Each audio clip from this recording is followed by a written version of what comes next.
So now that we're well over halfway through 2024, I thought it would be a great idea to start a new series of videos covering a variety of games I played lately, called Gameplay Impressions. Hey, I'm Brandon, aka Agent Mushu 3445, and welcome to Gameplay Impressions. So this first video will be covering games that I played throughout various points in time. Speaking of time, what better way to head into our first game, Quantum Break.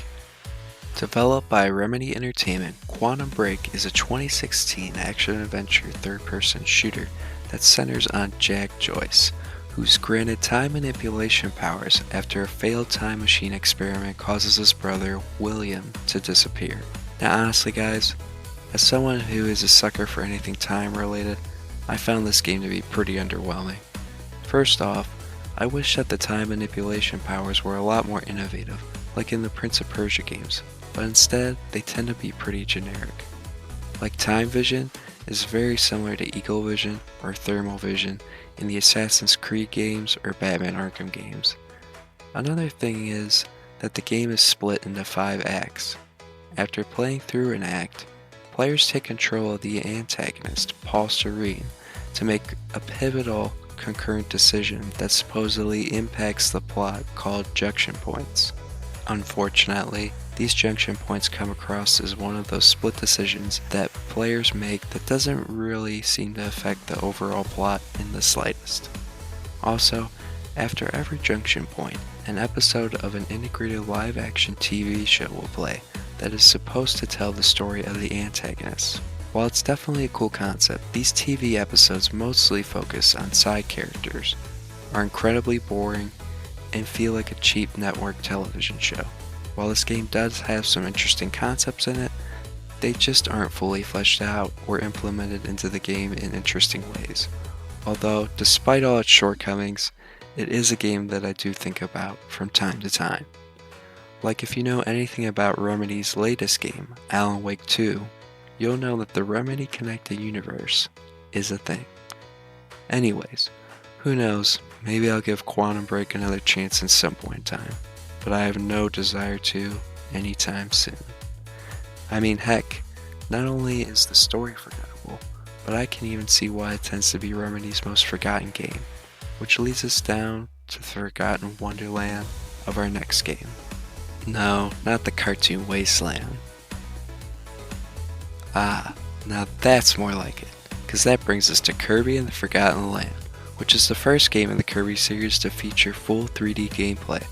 Now I don't know about you guys, but if you're like me, you might have let your expectations get the best of you. Because I made the mistake of going into this game expecting it to be the Super Mario Odyssey or Breath of the Wild of the Kirby series. And while the game is good, it definitely doesn't reach the heights set forth by those two games. And that's okay, because those games are practically masterpieces, and not every game needs to completely redefine its own series either. That being said, I thought this game was cute, charming, and full of neat level designs, even if some of those blended together after a while. Although the aspects of this game I enjoyed the most were Kirby's new mouthful mode abilities. Searching every nook and cranny to find all the Waddle Dees in each level, watching Waddle Dee Town grow and evolve, and completing the Treasure Road levels. Now my biggest point of frustration with this game is definitely the difficulty. It's just way too easy for good chunks of the game. I mean, it's so easy that there were several points in the game that felt even easier than some of the LEGO games. Yeah, and it's during those moments of the game where it might as well have been called Kirby and the Too Easy Land. Although I do have to say, once you come towards the end of the game, the difficulty definitely spikes up a bit, especially once you fight the final boss and move on to the Forgo Dream levels. Now full disclosure here, the only Kirby game that I had really played before the Forgotten Land was Kirby Superstar Ultra. I know. Now, I don't know if memory serves me wrong here, but I definitely don't remember Superstar Ultra being nearly as easy as Forgotten Land. Also, let me know if this is a common criticism amongst the Kirby series, or if it's just me. Now I'm not expecting Queen Valkyrie levels of difficulty here, but I'm also not expecting LEGO levels of ease either. I don't know, I guess I just tend to expect a little more out of 3D platformers.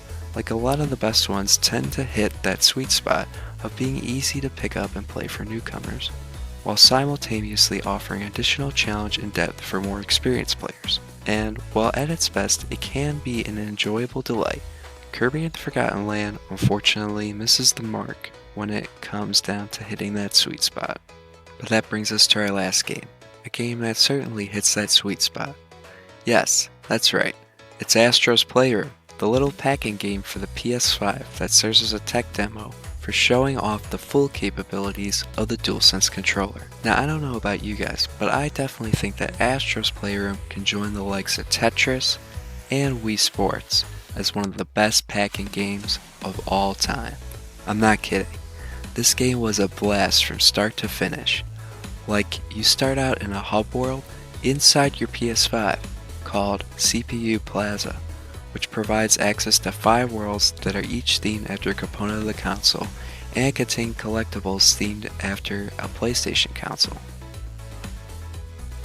There's Memory Meadow, SSD Speedway, Cooling Springs, and my favorite, GPU Jungle. And yes, it's because of the GPU sound.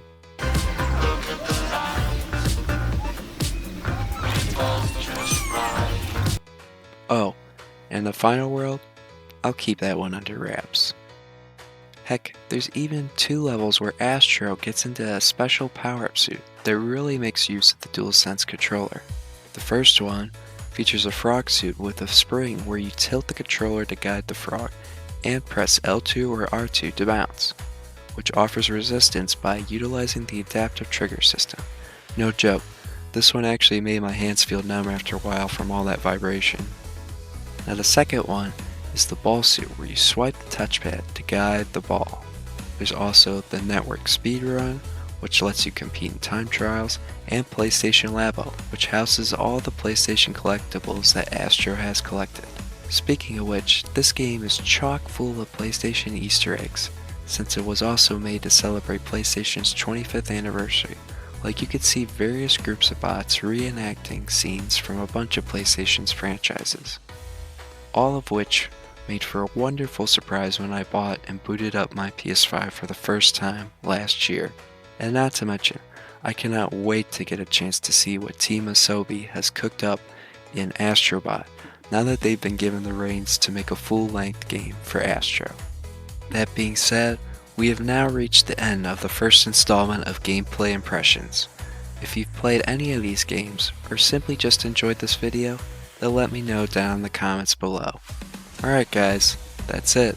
You can look forward to more gameplay impression videos in the future. As always, thanks for watching, and I'll catch you on the next one. That's a wrap.